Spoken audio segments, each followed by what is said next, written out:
किसी ने सच ही कहा है कि हम सब कर्जदार हैं एक दूसरे के, एक दिन कर्ज चुका करके चले ही जाना है। हाय गाइस, मेरा नाम है सूरज श्रीवास्तव।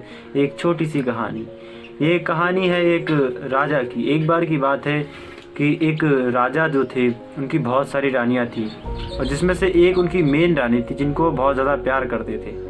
हुआ कुछ ऐसा कि उनके कोई बच्चा नहीं था, तो वो एक बार ऋषि जी के पास पहुँचे। एक संत महात्मा थे, उनके पास गए और बहुत मिन्नतें की कि महाराज कुछ ऐसा कीजिए कि मुझे एक बालक प्राप्त हो जाए, क्योंकि मेरे पास कोई बच्चा नहीं है। बहुत साल बीत गए हैं हमारी शादी को, कई सारी रानियां हैं लेकिन कोई बच्चा नहीं है। तो संत जो थे उन्होंने देखा और देख करके बोले कि इसका कोई लाभ नहीं है। अगर तुम चाहते हो कि तुम्हें कोई बालक हो तो उसका कोई लाभ नहीं है, होगा और उसके बाद वो वापस चला जाएगा। तो राजा ने बोला कि बाबा जी, महाराज, संत जी, आप कुछ भी कीजिए, बस मुझे बालक होना चाहिए। वो कितने दिन रहेगा ये नहीं, मुझे नहीं सोचना है, आप बस इतना कीजिए कि मुझे बालक हो जाए। उन संत महात्मा ने एक फल दिया और बोले जा करके रानी को खिला देना, तुम्हें एक बालक की प्राप्ति होगी। राजा गए, घर पहुंचे और रानी को वो फल खिलाया।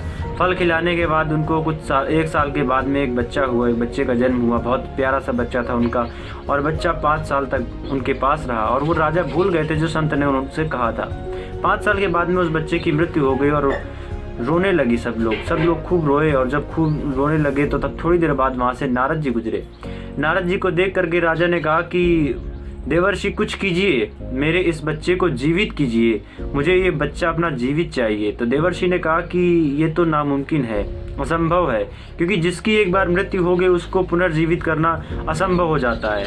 तो राजा ने कहा कि नहीं देवर्षि, आप तो देवताओं के ऋषि हैं, आपके लिए क्या असंभव है, आप कुछ कीजिए और इसको जीवित कीजिए। तो देवर्षि ने कहा इसको जीवित करने का भी कोई लाभ नहीं है। राजा ने किसी की नहीं सुनी और बोला कि बस आप इसको जीवित कीजिए। देवर्षि ने सोचा ठीक है, चलो मैं आपकी इच्छा पूरी कर देता हूँ राजन, और उस बच्चे को जीवित कर दिया। जीवित करने के बाद में देवर्षि जब वहाँ से चले गए, बच्चा उठ के खड़ा हुआ तो राजा ने उसको गले लगाया और बहुत प्यार किया कि आ मेरे लाल, मैं तुझे गले लगा लूँ, मैं तुझे प्यार कर लूँ, तो मेरा बेटा है। तो उस बेटे ने कहा कि आप कौन हैं? राजा ने कहा मैं तुम्हारा पिता हूँ पुत्र, और 5 साल से तुम मेरे पुत्र हो और मैं तुम्हारा पिता हूँ। तो उसने कहा कौन से जन्म के आप मेरे पिता हैं? राजा हैरान हुए, पूछे मैं समझा नहीं। तो उस बच्चे ने कहा कि सुनिए राजन, पिछले जन्म में मैं आपका पुत्र बन के आया था, लेकिन ये जो नया जन्म अभी अभी मेरा हुआ है, ये जो मेरा जन्म है ये दूसरा है। इसके पहले मेरा जो जन्म था वो एक संत का था, एक भिखारी का था। मैं भिक्षुक था और भिक्षा मांगने आपके यहाँ पर आया था।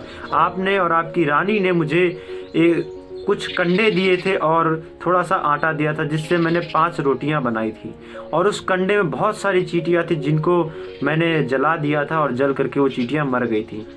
तो राजन, हुआ कुछ ऐसा कि जो चींटियां जल करके मर गई थी वो आपकी बाकी रानियां बन करके आई, जिन्होंने मुझे जहर दे दिया। और 5 साल मैं इसलिए आपके साथ रहा क्योंकि 5 रोटियां मैंने आपकी खाई थी, जिसके करके मैं आपके साथ 5 वर्ष रहा।